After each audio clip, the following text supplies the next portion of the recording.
Feliz día.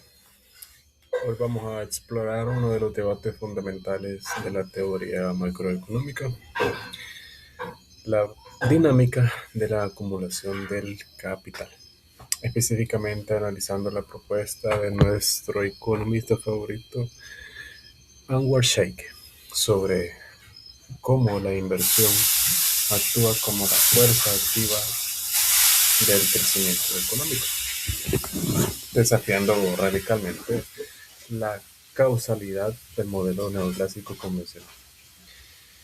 Esta presentación se enmarca dentro del realismo clásico que Sheikh expone magistralmente en su obra que hemos venido estudiando a lo largo del ciclo, la que todos conocemos. Y bueno, comencemos analizando este gran cambio de perspectiva.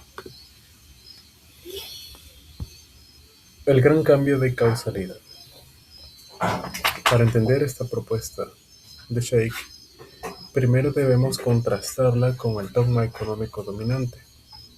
La macroeconomía neoclásica plantea una causalidad pasiva y restrictiva.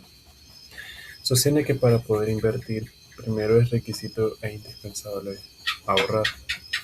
Pero bueno, nos podemos hacer la pregunta: ¿qué se refiere con la causalidad?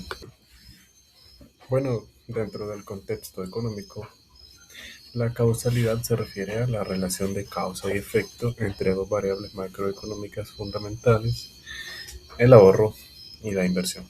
Básicamente, plantearse la causalidad responde a una pregunta clave: ¿qué variable es el motor independiente que inicia el movimiento económico? O sea, la causa.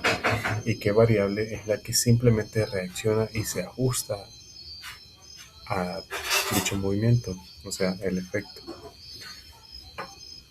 Ahora bien, continuando, y bueno, una vez aclarando ese término, tenemos que específicamente la macroeconomía neoclásica plantea una causalidad pasiva y restrictiva. Sostiene que para poder invertir, primero es requisito indispensable ahorrar.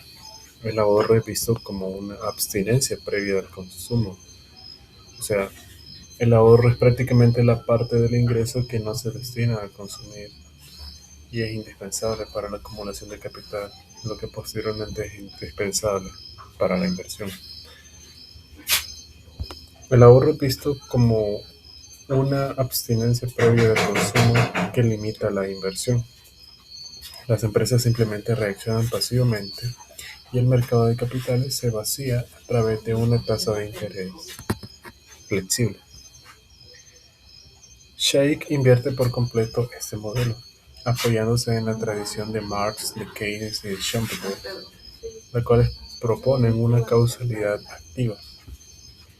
La inversión es la variable motriz independiente y son los empresarios los prácticamente los guiados por sus expectativas de rentabilidad, quienes toman la iniciativa de gastar e invertir. Al hacerlo, inyectan demanda en el sistema, lo que genera mayor producción, genera empleos, distribuye salarios y beneficios. Y este flujo de ingresos es el que finalmente genera el ahorro agregado necesario para cerrar el circuito macroeconómico. En palabras sencillas, es la inversión la que crea su propio ahorro y no al revés. Entonces, este contraste es el que Sheikh plantea, debido a que los neoclásicos decían: no, primero es el ahorro y luego la inversión. Y no, para que exista un ahorro, primero tiene que existir una inversión.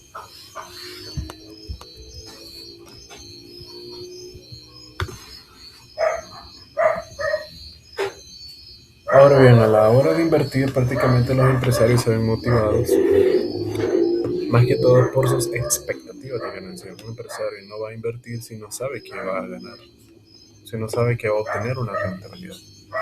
Entonces, en el mundo de los negocios, los empresarios no se dedican a revisar las cuentas de ahorro de los hogares antes de construir una nueva planta industrial o lanzar un producto. Lo que realmente determina la decisión es la rentabilidad esperada. denotada matemáticamente en el realismo clásico como la P. La viabilidad financiera de estos proyectos no está atada al ahorro preexistente, porque la economía cuenta con un sistema crediticio dinámico que genera dinero de manera endógena. Prácticamente los bancos son los que crean depósitos a través de la concesión de créditos basados en la solvencia futura, estimado. Entonces prácticamente el banco te estudia para saber de que si esa préstamo, ese crédito conviene o no. Entonces los empresarios actúan bajo lo que Keynes llama animal spirits o instinto animal, impulsados críticamente por la competencia. En el capitalismo, la acumulación y el cambio tecnológico continuo, esas no son opciones voluntarias, sino condiciones de supervivencia ante los competidores. Prácticamente un capitalista no se va a meter a la guerra sin saber que va a perder o que va a ganar. Entonces, por ello es que prácticamente se platicaba en clase de que los bancos también son creadores de dinero, porque el capitalista busca el crédito, luego con el crédito invierte, con el crédito, y luego una parte de lo que ha invertido se traduce en ingreso y posteriormente a ese ingreso existe un ahorro.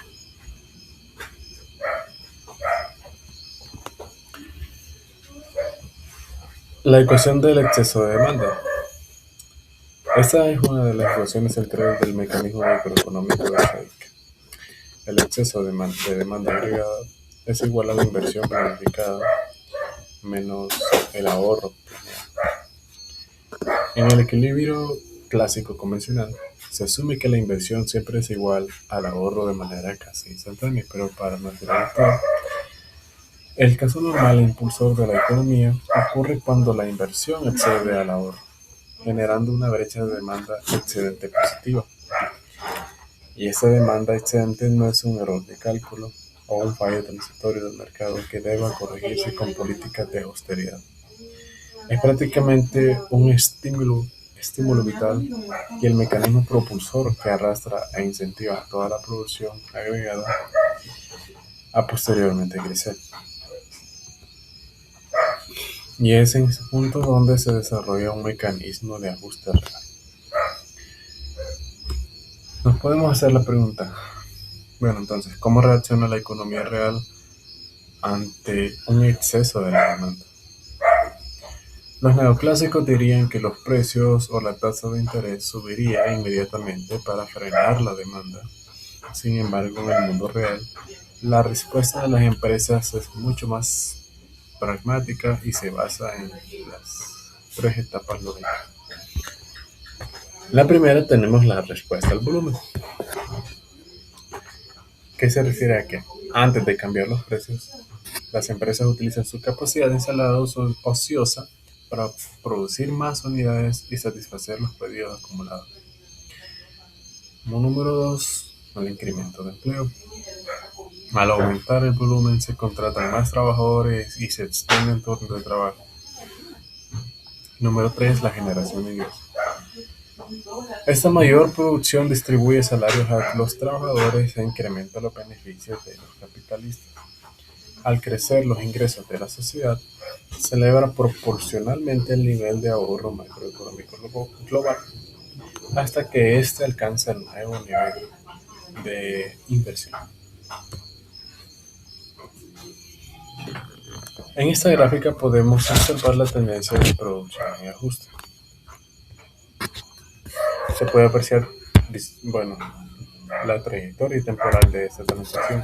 Partimos de un punto inicial, donde el ingreso se ejecuta una nueva corriente de inversión, y esto abre una brecha de exceso de demanda positiva. El producto total comienza a expandirse de manera acumulativa y gradual. A medida que avanza la producción, el ahorro también va aumentando de manera inducida por un nuevo ingreso.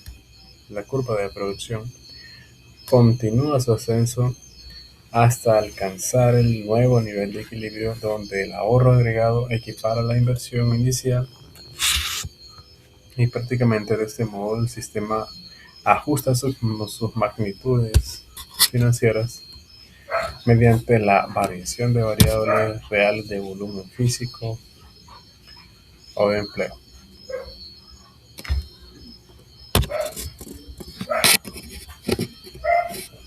Surge una duda. Entonces, ¿cómo podemos financiar el exceso de inversión? O sea, ¿de dónde sale el dinero inicial? Y Sheikh nos detalla esta incógnita mediante tres fuentes de financiamiento determinantes. Primero, el sistema de crédito, lo que les mencionaba prácticamente, de que los bancos también generan riqueza. Los bancos privados inyectan poder de compra basándose en promesas de pago y flujos de caja futuros estimables. Segundo, existen las reservas empresariales. Las empresas acumulan internamente utilidades retenidas previas, lo que les da autonomía financiera de corto plazo. Y tercero, entendiendo que la inversión es un flujo, esta actúa como un inyector de poder de compra inmediato que circula por la economía antes de que los nuevos productos físicos estén listos para la venta, dinamizando el comercio.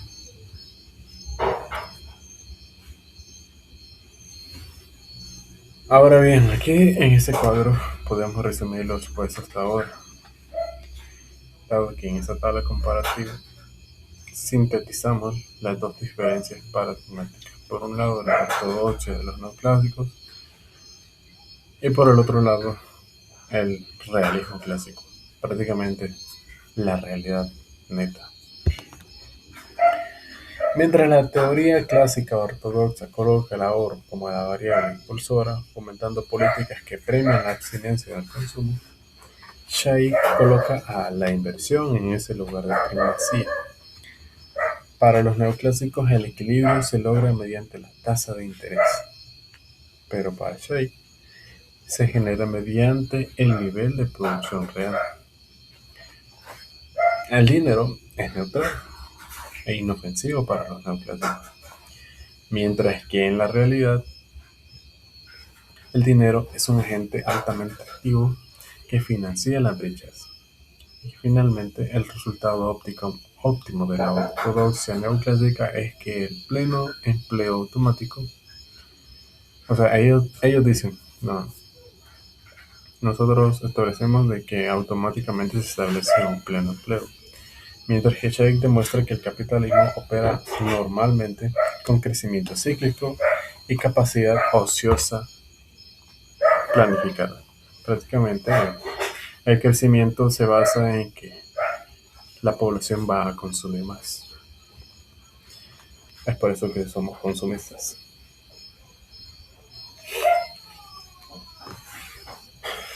Con respecto a la capacidad industrial, Sheikh dice que es vital comprender que la inversión tiene una doble cara a lo largo del tiempo. Al inicio es un choque positivo de demanda, pero una vez que las nuevas fábricas y maquinarias y tecnologías están instaladas, se convierten en una capacidad de oferta. ¿Cómo vemos en las industrias altamente automatizadas esta nueva capacidad productiva? Expande el límite físico de lo que la economía puede ofrecer. Sheikh recalca que el grado de utilización de esta capacidad es el gran regulador de las dinámicas y las ondas largas de acumulación capitalista. A medida que la oferta agregada se incrementa gracias a la maduración de las inversiones, la brecha da acceso de demanda inicial y se va cerrando orgánicamente. ¿Cuáles son nuestras conclusiones fundamentales?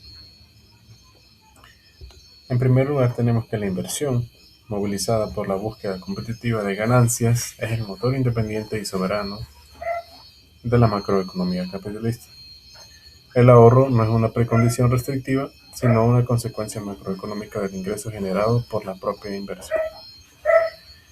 Y bueno, agradezco mucho su atención, muchas gracias.